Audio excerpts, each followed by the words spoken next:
Mateus capítulo 24, do verso 36 ao 51.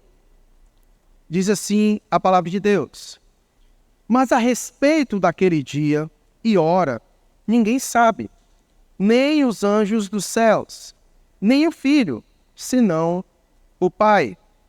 Pois assim como foi nos dias de Noé, assim será também a vinda do Filho do Homem.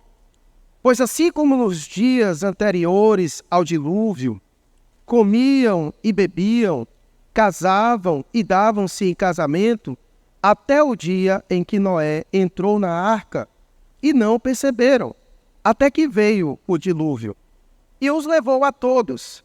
Assim será também a vinda do Filho do Homem.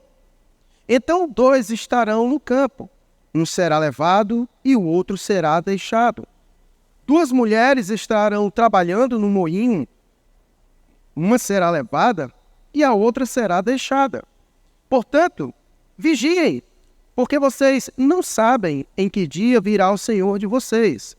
Porém, considerem isto: se o pai de família soubesse a que hora viria o ladrão, vigiaria e não deixaria que a sua casa fosse arrombada.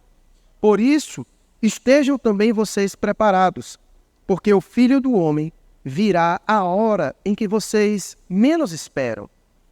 Quem é, pois, o servo fiel e prudente, a quem o seu senhor deixou encarregado dos demais servos, para lhes dar o sustento a seu tempo? Bem-aventurado aquele servo a quem seu senhor, quando vier, achar fazendo assim. Em verdade lhes digo que lhe confiará todos os seus bens. Mas o que acontecerá se aquele servo, sendo mau, disser consigo mesmo: meu senhor demora para vir, e começar a espancar os seus companheiros e a comer e beber com os bêbados? Virá o senhor daquele servo em dia em que não espera e em hora que não sabe, e irá aplicar-lhe um castigo severo, condenando com os hipócritas. Ali haverá choro e ranger de dentes. Muito obrigado, meu irmão. Deus te dê mais filhos. Vamos orar e pedir a Deus que nos direcione mais uma vez na sua preciosa palavra.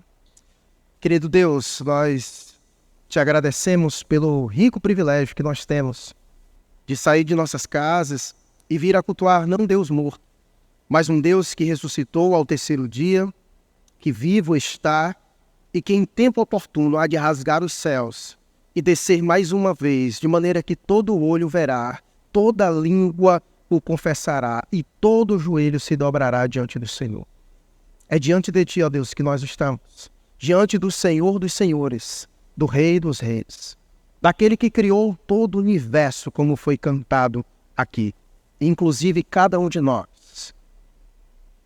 Pai, suplicamos a iluminação do teu Espírito Santo. Sabemos que não podemos conceber nada do céu se não for dado pelo Senhor. Abre, ó Deus, portanto, os nossos olhos e nos faça compreender.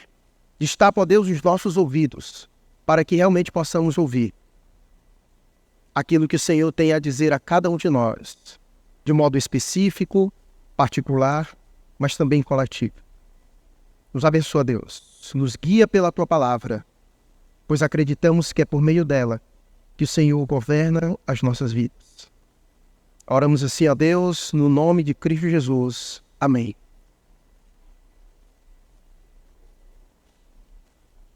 Quero lembrá-lo mais uma vez do contexto em que nós estamos.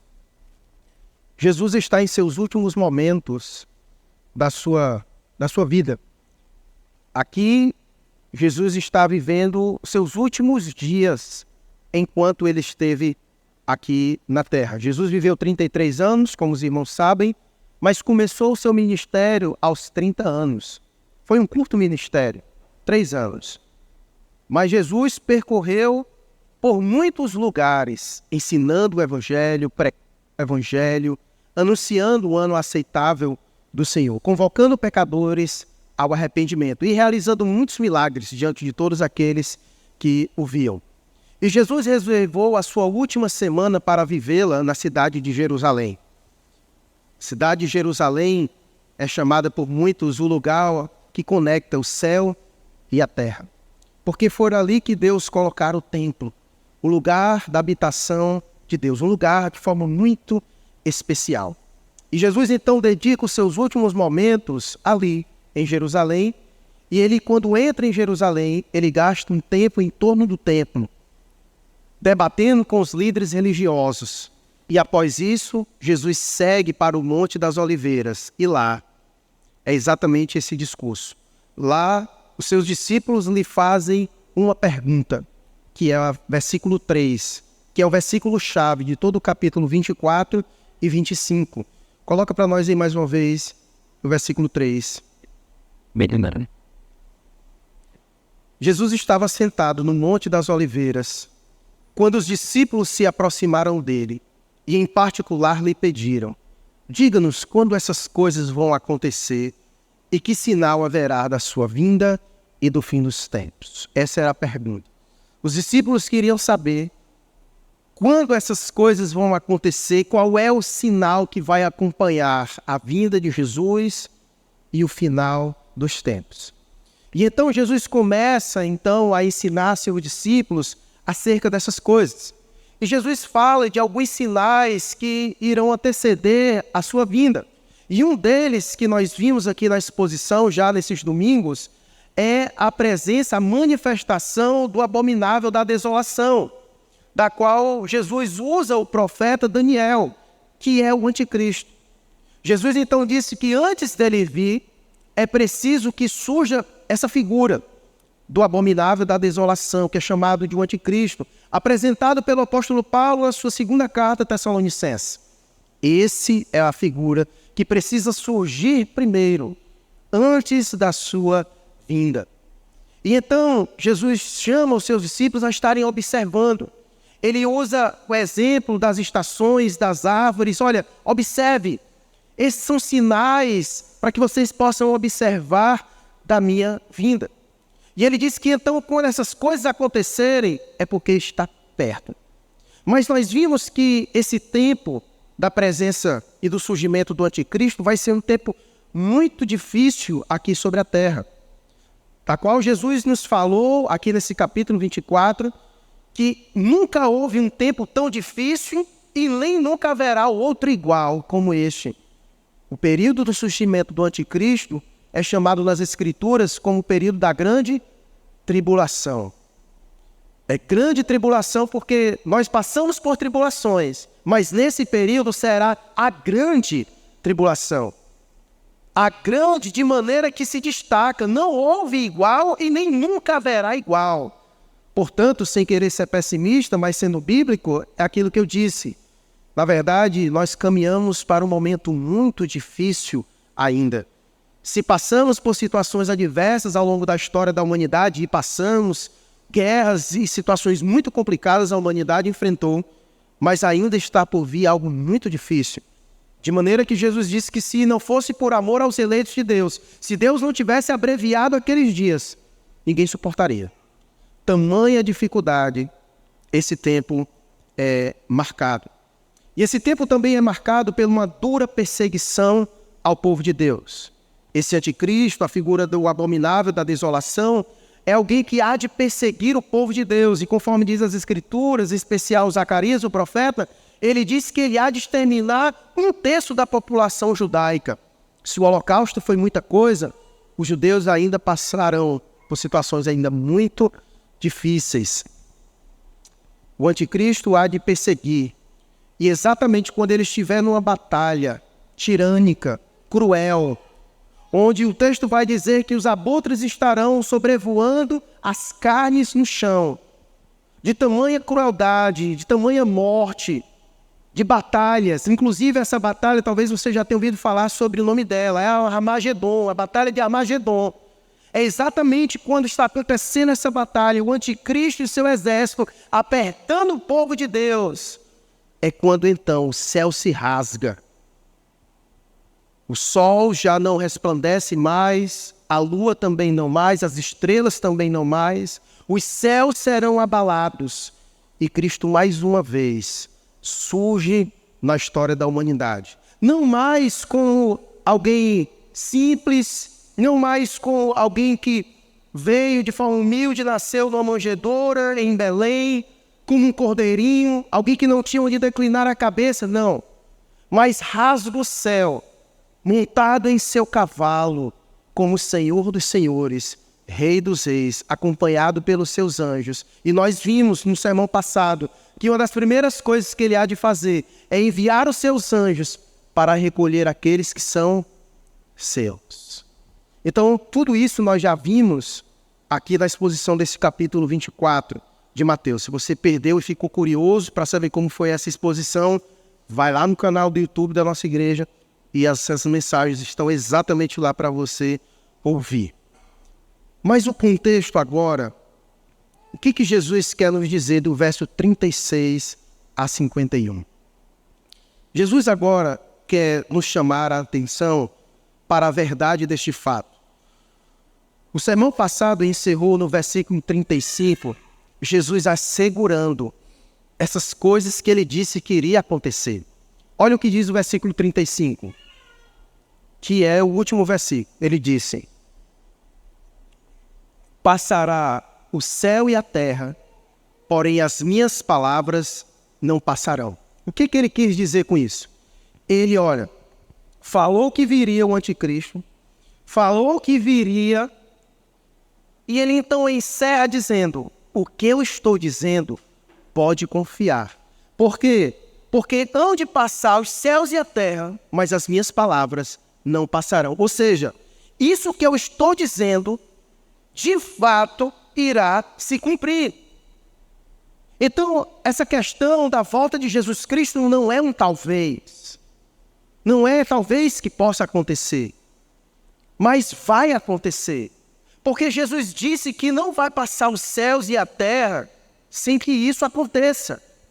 As suas palavras não passarão, ou seja, elas têm que se cumprir.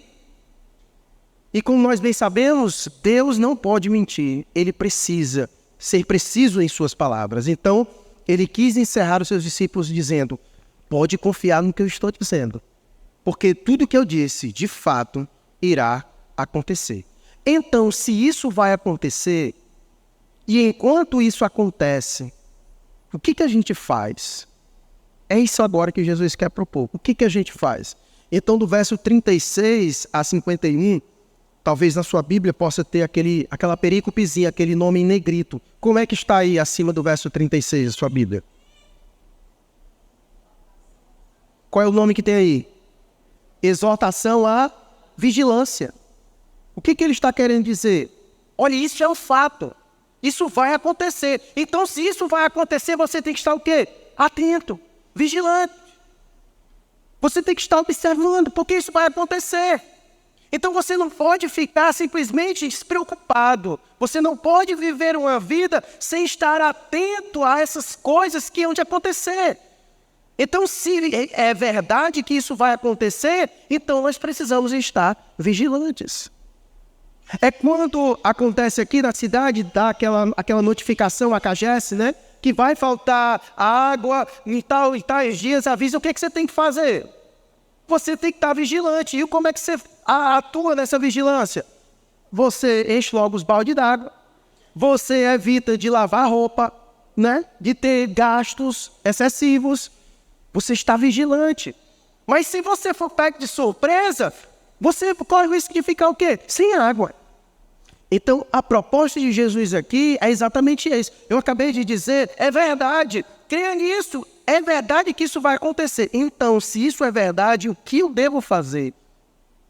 Do verso 36 a 51, ele então quer chamar o seu povo a estarem vigilantes quanto a isso. E aí ele começa, vejamos aqui, verso por verso. Hoje eu vou fazer verso por verso, certo? É um pouco grande, mas pretendo não me alongar muito neles. Versículo 36 diz: a respeito daquele dia e hora, ninguém sabe. Que dia? Que dia? A volta dele. O que ele acabou de dizer. O que ele acabou de dizer. Mas a respeito daquele dia e a hora, ninguém sabe. Nem os anjos do céu, nem o Filho, senão o Pai. Primeira coisa que você precisa saber.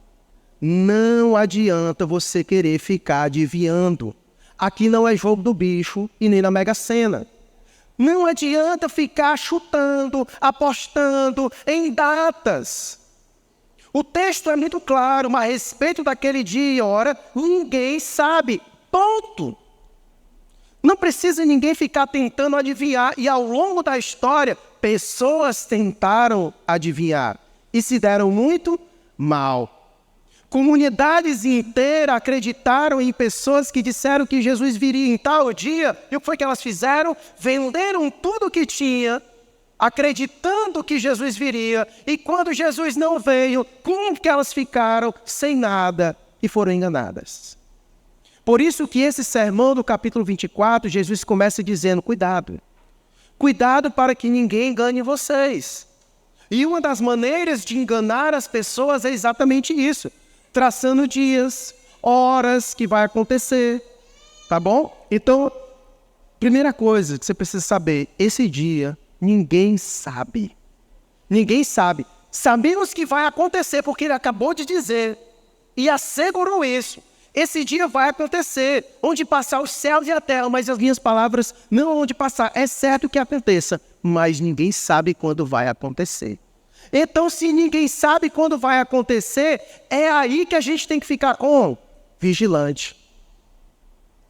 Porque se eu sei que de repente vai acontecer, rapaz, esses dias vai acontecer, então é esses dias. Então daqui até a próxima semana eu vou ficar aqui, ligadão, porque eu sei que vai, eu não sei exatamente qual o dia, mas vai ser nessa semana. Então você já fica ali mais ou menos. Mas o fato é aqui que ninguém sabe exatamente qual vai ser o dia e a hora que vai acontecer. Então isso exige de nós ainda mais um espírito de vigilância. Exatamente por não saber é que precisa ficar ainda mais em espírito de vigilância a respeito disso. Aí ele diz, mas a respeito daquele dia e hora, ninguém sabe, nem os anjos. E não somente isso, nem o filho, senão o pai, ou seja, nem ele mesmo sabe o dia e a hora. E aí talvez você possa perguntar, mas como é possível? Se Jesus é Deus, se ele é onisciente, sabe todas as coisas, como é que então Jesus diz que não sabe? Duas coisas você precisa aqui entender nesse texto. Primeiro, Jesus está falando aqui no momento em que ele está vivendo aqui a sua vida encarnada. O Verbo se fez carne e habitou entre nós. E Paulo vai dizer que quando isso acontece, houve um processo de esvaziamento. Em Filipenses capítulo 2, Cristo se esvaziou, ele não deixou de ser Deus, mas ele abriu mão de usar dos seus poderes, dos seus atributos. Então, algumas coisas ele optou por deixar de lado, para não usar enquanto vivia a sua humanidade. Então, aqui ele está falando com alguém que decidiu, enquanto estava aqui, não saber de algumas coisas. Então, ele está falando dessa maneira. A segunda coisa é que essa é uma data, esse é um momento que foi decidido pelo Pai. Quando nós estudamos a Trindade, nós precisamos entender um pouco como eles se relacionam. O Pai pensa, o Filho executa. Então o que Jesus está dizendo aqui é que, muito embora seja Ele que venha, é Ele que vem executar, os céus se abrem para Ele descer, mas esse momento está reservado para o Pai, que vai dizer, vai, e Ele vai. Então o que ele está querendo dizer é que esse momento dele descer não é algo que ele mesmo decidiu, mas o Pai decidiu. O Pai diz, desce, e ele desce. Porque o Pai pensa e ele executa. O Pai planeja e ele executa. Então o que ele está dizendo aqui basicamente é isso. Mas a respeito daquele dia e a hora, ninguém sabe, nem os anjos dos céus, nem o Filho, senão o Pai. Agora atente bem para o que ele vai dizer posteriormente. Versículo 37. Pois assim como foi nos dias de Noé, assim será também a vinda do Filho do Homem. Perceba Jesus citando Noé. A pergunta é, ele disse, pois assim como foi nos dias de Noé. A pergunta é, como foi nos dias de Noé? O texto ele diz, pois, assim como foi nos dias de Noé, assim será também a vinda do Filho do Homem. A pergunta é, como foi nos dias de Noé? Coloquei para nós Gênesis capítulo 6, versos 5 a 8, por favor.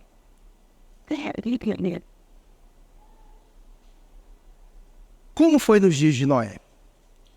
O Senhor viu que a maldade das pessoas havia se multiplicado na terra e que todo o desígnio do coração delas era continuamente mau. Então o Senhor ficou triste por haver feito o ser humano na terra, e isso lhe pesou no coração. Pode passar. O Senhor disse, farei desaparecer da face da terra o ser humano que criei. Destruirei não apenas as pessoas, mas também os animais, os seres que rastejam e as aves dos céus, porque estou triste por havê-los feito. Versículo 8. Porém, Noé encontrou favor aos olhos do Senhor. Então, de acordo com as palavras da Bíblia, como eram os dias de Noé? Como estava a humanidade nos dias de Noé? Estava bem ou mal? Coloque de novo aí o versículo 5, por favor. Como era que estavam as pessoas nos dias de Noé? Estava bem ou mal? Mais mal ou muito mal? Bem mal, muito mal. Essa foi a razão pela qual Deus mandou o dilúvio. A coisa estava tão feia, mas tão feia, que Deus então decidiu lavar a maldade da terra, trazendo o dilúvio. Então, a primeira coisa que você precisa entender sobre a volta de Jesus é que o contexto da sua volta é um contexto em que a maldade há de estar muito grande. Certo? Por isso que eu disse que a tendência daqui para frente não são as coisas melhorar, é piorar.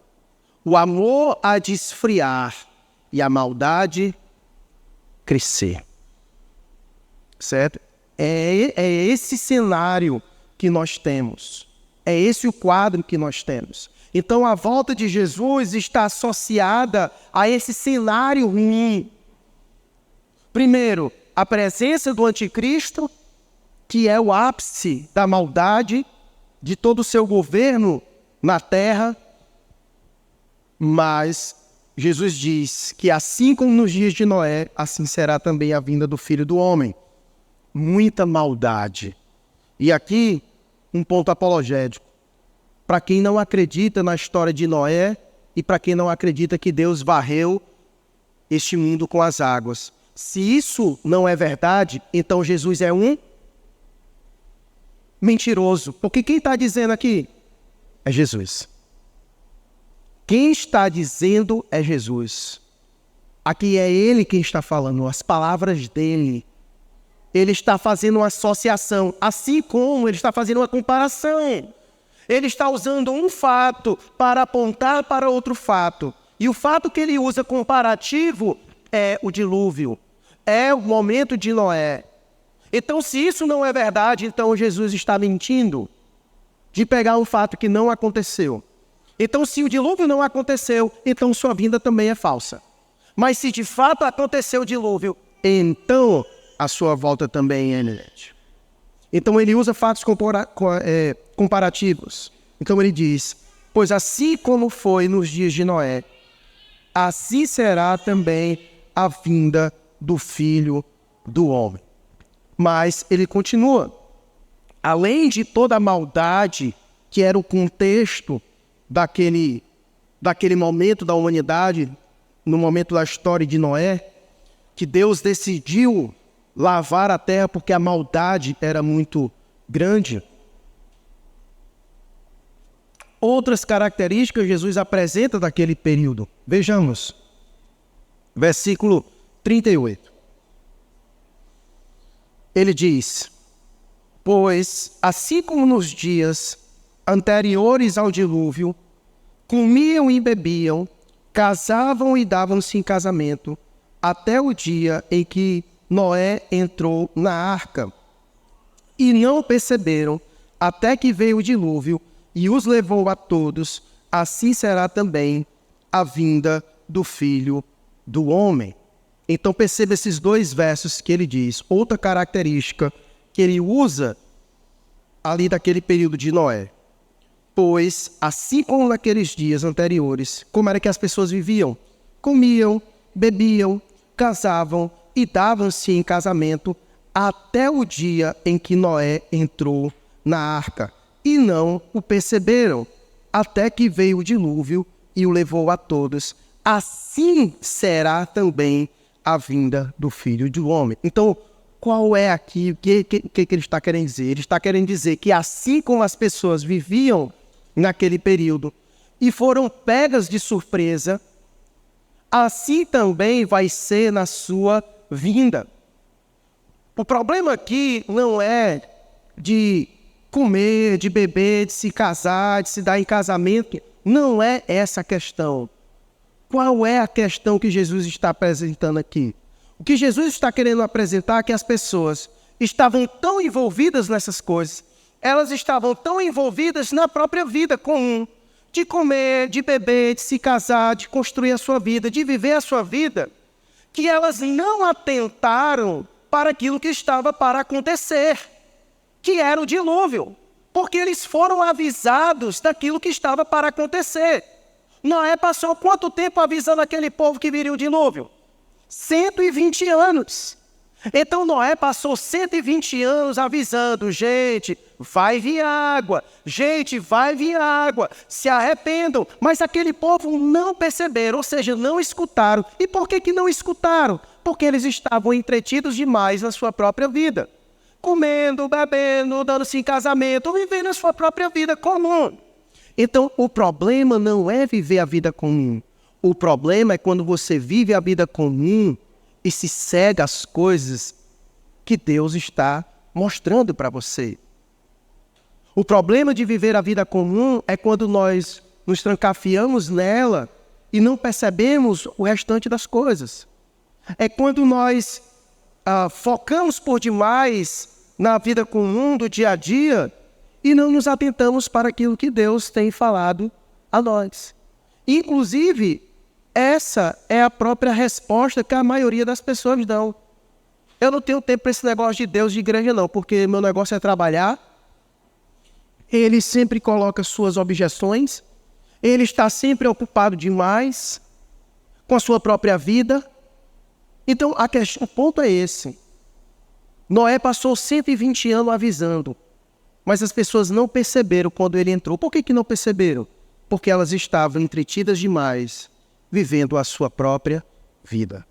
Assim também vai ser nos dias da volta de Jesus. Assim como nós estamos pregando, há quanto tempo?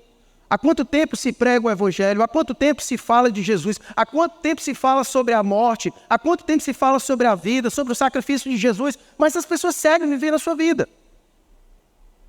Elas seguem vivendo a sua vida. E no dia que elas fecharem os olhos, no dia que a morte chegar, elas foram avisadas, só que elas não perceberam. Por quê? Porque elas estavam ocupadas demais. Elas estavam entretidas demais. Esse é o problema da vida. A vida é boa, Deus nos deu para viver. E não há nenhum problema, como nós aprendemos hoje aqui pela manhã, quer comamos, bebamos ou façamos qualquer coisa, devemos fazer tudo para a glória de Deus. O problema é quando nós tornamos essas coisas boas uma pedra de tropeço na nossa vida. É quando eu torno o trabalho um problema na minha vida. É quando o trabalho se torna um impedimento de eu buscar a Deus. E nós temos uma tendência de fazer as coisas boas da vida algo ruim. Esse é o problema. Então o problema desse povo aqui é exatamente isso. O que Jesus está querendo ensinar é isso. Que no tempo de Noé as pessoas estavam assim. Elas não estavam nem aí para o que Noé estava dizendo. Elas não estavam nem aí. Noé passou 120 anos pregando e elas vivendo a sua vida. Ou então, naquela mentalidade, depois eu vejo isso aí. Eu tenho coisas mais importantes para ver, depois eu vejo isso aí. O problema é que quando Noé entrou e a porta se fechou, não teve mais o depois eu vejo aí. A questão, quando se trata sobre salvação, vida eterna, é que é uma mensagem urgente. Essa é a diferença da palestra para a pregação. A palestra eu posso ouvir depois, mas a pregação ela tem um caráter urgente. Porque se trata de coisas extremamente importantes. Que a prova disso, quem nos garante, com plena convicção, de que chegaremos em casa, dormiremos e amanhã acordaremos? E se essa porta fechar? Não fica para depois, fica como? Não fica. Porque a porta fechou da arca, Noé entrou, e todos os que não perceberam foram lavados pelo dilúvio. Só sobrou da terra a família de Noé. É brincadeira? Só sobrou a família de Noé. O resto foi tudo lavado pelo dilúvio. As palavras mais claras, todos morreram.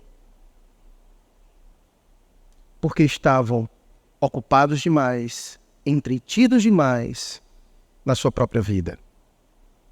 Nós precisamos cuidar disso. Todos nós. A vida foi feita para se viver, mas ela não é um fim em si mesma. Não é um fim em si mesma. Deus nos deu para que possamos vivê-la, mas acima de tudo, gozá-la para o louvor do seu nome.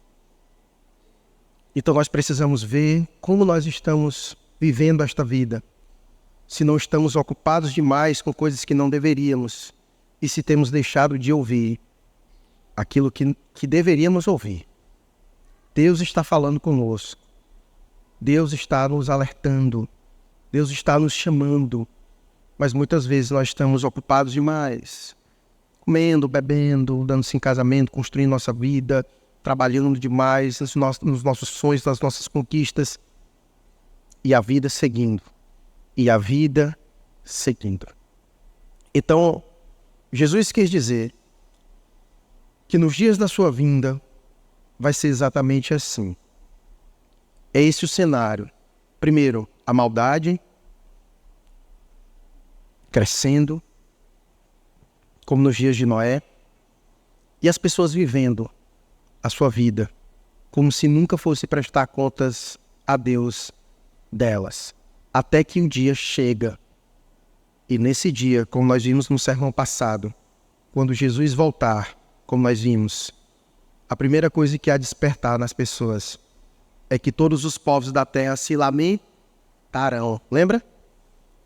Se lamentarão, porque a porta fechou. Agora não tem mais o deixa pra lá. O depois eu vejo. Não tem mais, não dá mais. Acabou-se, não dá mais. A oportunidade foi dada. Por isso que o tempo é hoje. Buscai ao Senhor enquanto se pode achar. Invocai-o enquanto está perto. Porque pode ser que não tenha mais tempo oportuno para isso. Pode ser que não tenha mais tempo oportuno para isso. Então vejamos, ele continua. Então 2 estarão no campo, um será levado e o outro será deixado. 2 mulheres estarão trabalhando no moinho, uma será levada e a outra será deixada. Esse é o caráter da vinda de Jesus. Ora, o texto vai dizer, no versículo 39, se tratando de Noé, que quando Noé entrou na arca e não perceberam, até que veio o dilúvio, e diz, e os levou a todos. O que essa palavra os levou quis dizer? Ora, quando Noé entrou na arca, sem ninguém perceber, o dilúvio veio e levou a todos. Ou seja, destruiu todos, arrastou a todos. E agora o texto está dizendo que quando Jesus voltar, vai ser assim. 2 estarão no campo, um será levado e o outro será deixado. Um será destruído, um será consumido e o outro será deixado, poupado. E como nós vimos no sermão passado, ele vai enviar os seus anjos e vai pegar esses para si. Vai pegar para si. Então qual é a ideia? É que na volta de Jesus, como nós vimos no sermão passado, ele vem buscar os seus. E ele sabe exatamente quem são os seus. Então, ainda que pessoas estejam de mão dadas, como diz aqui o texto, então 2 estarão no campo. Pode ser que esses que estejam no campo estejam até de mão dadas. Mas se os 2 não forem do Senhor, se somente um for do Senhor, um será tomado e o outro ficará. E um será tomado, um será do Senhor e o outro será deixado. Então perceba a situação. Então 2 estarão no campo, um será levado e o outro será deixado. 2 mulheres estarão trabalhando no moinho, uma será levada e a outra será deixada. Vai haver essa separação. O texto é claro. Na volta de Jesus, as pessoas serão separadas. Uma vai ser tomada para o Senhor e a outra será deixada, porque não pertence ao Senhor. Isso vai fazer separação entre maridos e mulheres, pais e filhos, irmãos para irmãos. O Senhor vai pegar o que é dele. Então, nesse dia, no dia da sua vinda, elementos diferentes, um pouco de Noé, mas usando a comparação, vai ser assim, que nesse dia, a família de Noé foi preservada. E nesse dia, nem todo mundo será preservado. Um vai ser tomado para ele e outros não. Um vai ser tomado e outro não. Esse é o caráter da vinda de Jesus Cristo, onde nem todos serão tomados para a presença dele. Somente aqueles que aqui, enquanto vida, o receberam como Senhor e Salvador de sua vida. Ele vem buscar os seus eleitos. Ele vem buscar o seu povo. Ele não vem buscar outras pessoas. Ele vem buscar o seu povo. O povo pelo qual ele ora. Como ele disse em João capítulo 17, eu não oro pelo mundo, mas eu oro por aqueles que me deste. E ele vem buscar exatamente aqueles que são seus. Porque os demais nem ligaram para ele. Porque como nós vimos, os demais vão estar vivendo a sua própria vida. Assim como nos dias de Noé. Presos em sua maldade, focados em suas ganâncias, em suas ambições, entretidos demais às coisas da vida, sem tempo algum para Deus.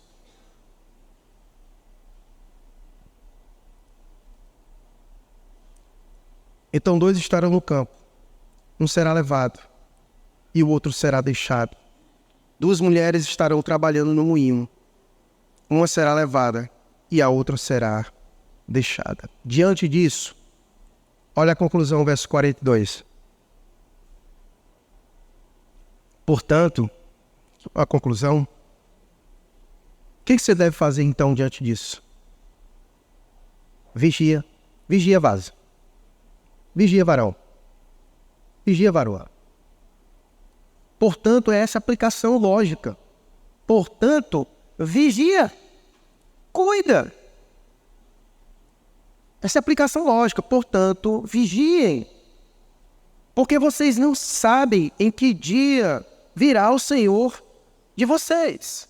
E aí ele dá um exemplo.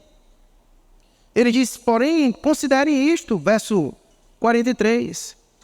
Se o pai de família soubesse a que hora viria o ladrão, vigiaria e não deixaria que a sua casa fosse arrombada. Coisa boa que seria isso, né? A gente poder vigiar a nossa casa e não deixar o ladrão entrar, né? Pegar ele antes. Por isso, estejam também vocês preparados, porque o Filho do Homem virá a hora em que vocês menos esperam. Mas é o contrário. Porque quando Jesus vier, você não vai ter como estar esperando, preparado, porque você não sabe o dia e nem a hora. Assim como um ladrão, quando vai na sua casa, ele não manda aviso. Ei, eu vou tal hora, tá certo? 00:30, pode esperar que eu estou entrando na tua casa. Ora, se ele fizer isso, assim que ele metesse a cabeça na paulada que ele levava, né? Mas ele não vai fazer isso. Ele não vai avisar. Eu não sou a favor de bandido não, viu? Entrou na casa é pau. Proteja sua casa e proteja sua família. Porque se ele entrar, ele chama você de vagabundo, abusa da sua esposa e das suas filhas. E no final, o governo ainda paga advogado para ele. O sistema é desse jeito, certo? Guarde sua casa. Então, o bandido não vai avisar. Porque ele quer entrar e pegar exatamente você desprevenido. Ele não vai avisar. Então, a comparação é, você não tem como esperar. Porque você não sabe. Você não sabe a hora que ele vai chegar. Então ele usou a comparação aqui para que possamos entender essa realidade. Que o Filho do Homem vai vir a hora em que vocês menos esperam. É a hora que a gente menos espera. Sabe aquelas coisas que acontecem na vida quando você menos espera, que pega você totalmente de surpresa? É exatamente isso. Você já passou por situações assim, que aconteceram, que pegou você de surpresa, você menos esperava que isso acontecesse, e aconteceu, e você não estava preparado de modo algum para aquilo. E você, meu Deus, se eu tivesse pelo menos um pouquinho preparado.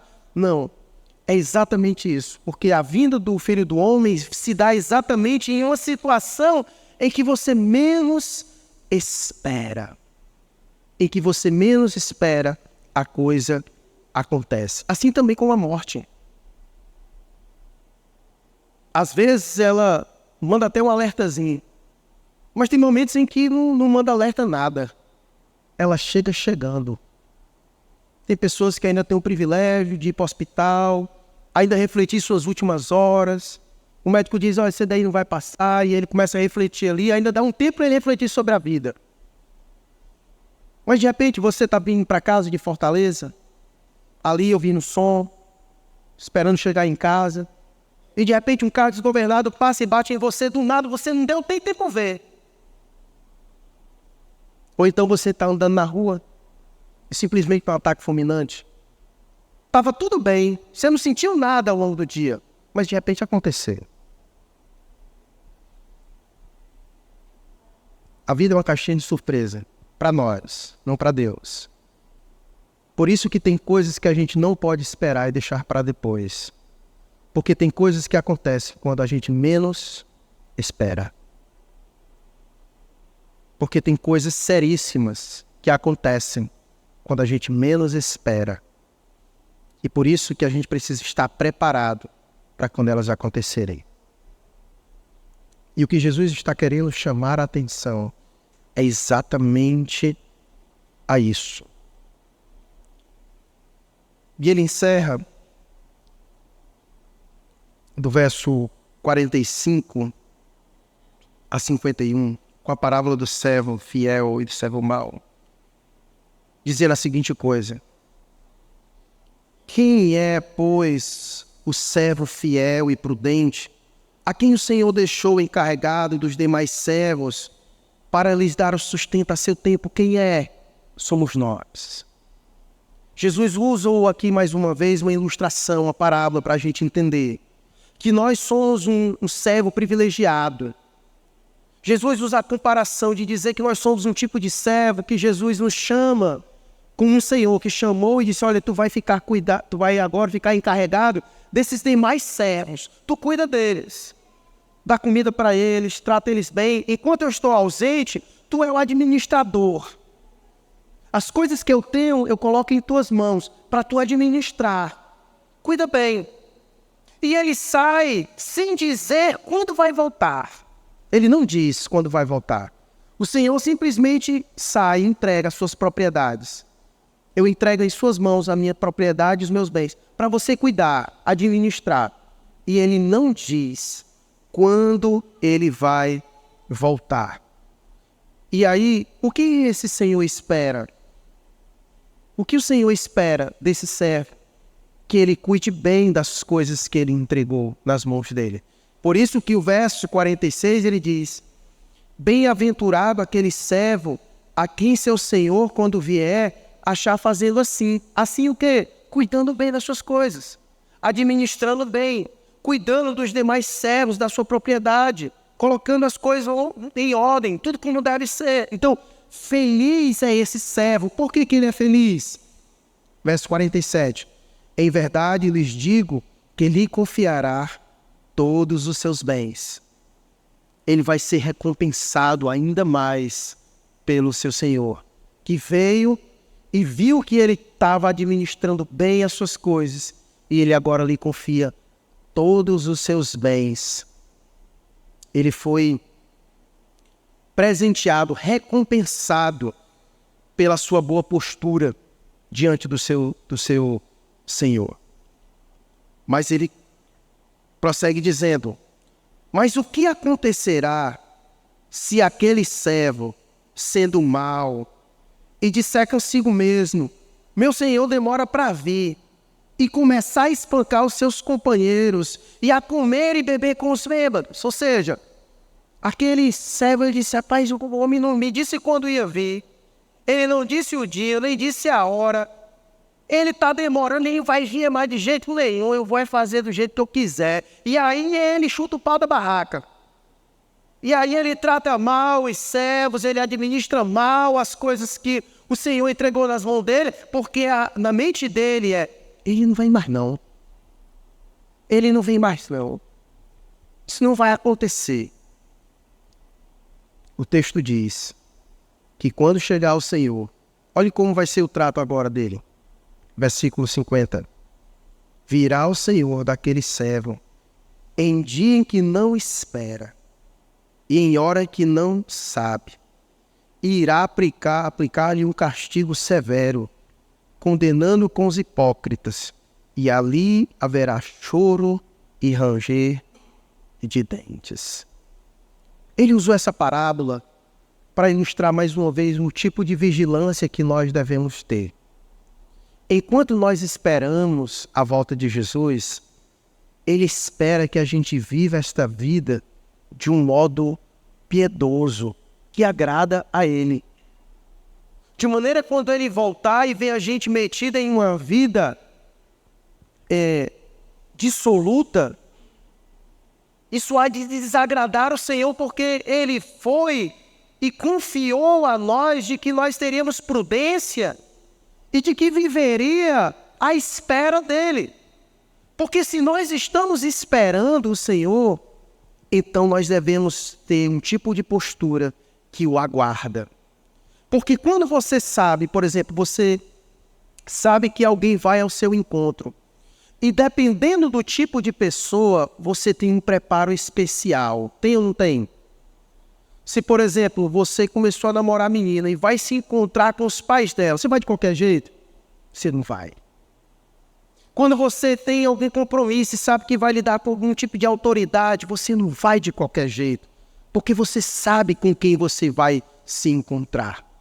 Então, se nós sabemos com quem nós iremos nos encontrar, e se esse que nós vamos nos encontrar é o Senhor dos Senhores, o Rei dos Reis, o Santo, Santo, Santo, como disse os anjos em Isaías, como nós não devemos estar diante dele? O fato não é se ele vai voltar, porque nós já vimos que isso vai acontecer. O fato é estar preparado para encontrar com ele quando ele vier. Está preparado para encará-lo face a face com a vida que leva hoje? Se hoje teus olhos fecharem, está preparado para encontrar com Ele quando te abrires novamente na eternidade? O ponto é esse.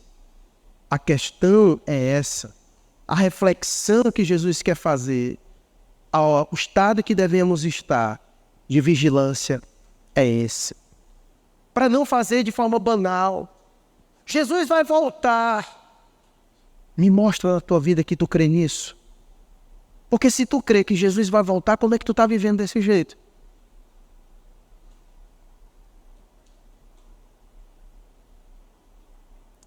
O texto é tão severo, é porque a versão NA aqui, ela dá uma aliviada. Mas coloca em TLH, coloca o versículo 50 e 51 na versão em TLH, por favor.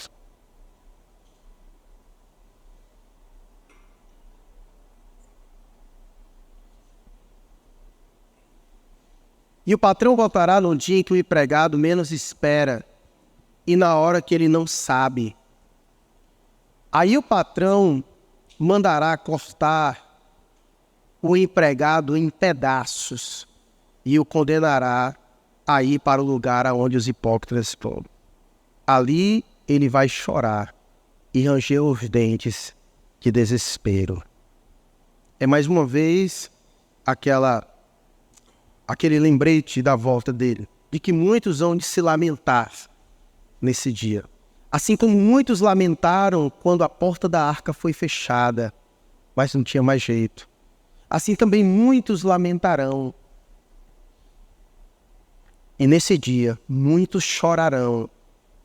E o texto diz, ali haverá choro e ranger de dentes. Se já viu alguém chorando ao ponto de ranger os dentes, é terrível. É um choro de muito desespero e agonia.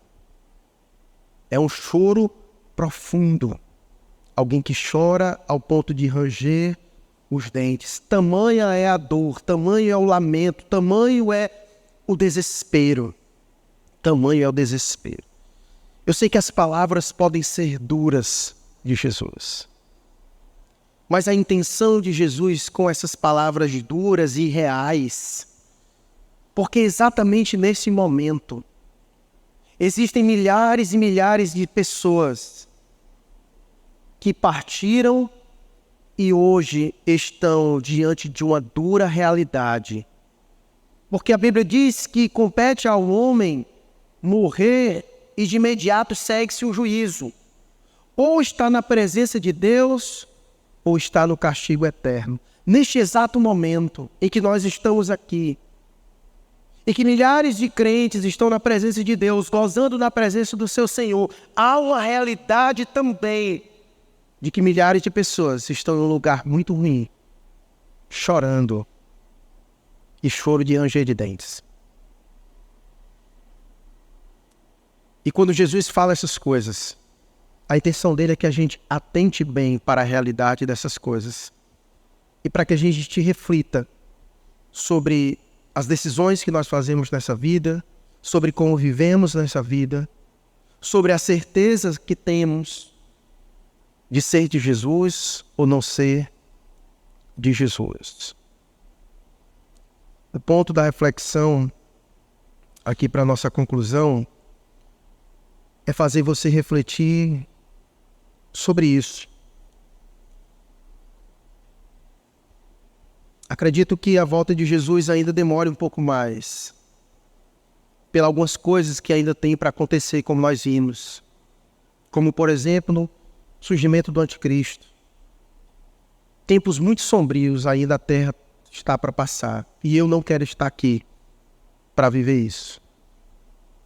Não quero estar aqui para ver isso. Como disse Paulo, viver para mim é Cristo e o morrer para mim é lucro. Porque tenho convicção de quando os meus olhos fecharem, se abrirão na presença do Senhor. Eu creio nisso. E eu espero que você tenha esta mesma crença. Que isso traga paz e conforto ao teu coração. Porque se isso não trouxer paz e conforto ao teu coração, isso trará desespero. Porque se Cristo não voltar, a morte chegará para nós. De toda forma, nós nos encontraremos com Ele. Seja Ele rasgando o céu e descendo, seja quando a morte chegar para nós. Mas o fato é, quando esse dia chegar, como vai ser o nosso encontro com Ele? Vai ser um tempo de alegria ou um tempo de choro, de lamento, de desespero na presença dele? Essa é a questão. Se isso ainda não está resolvido em teu coração, você pode resolver isso hoje. Porque a Bíblia diz que todo aquele que nele crê, a Bíblia diz que não há de perecer, porque o Senhor há de conceder a ele a vida eterna. É uma promessa. Quem crê está salvo. É uma promessa de Deus para a nossa vida. Como nós vimos aqui no começo do culto, o nosso Deus é aquele que transforma pessoas. Você não precisa estar mudado ou transformado para ir a Jesus. É Ele quem faz isso.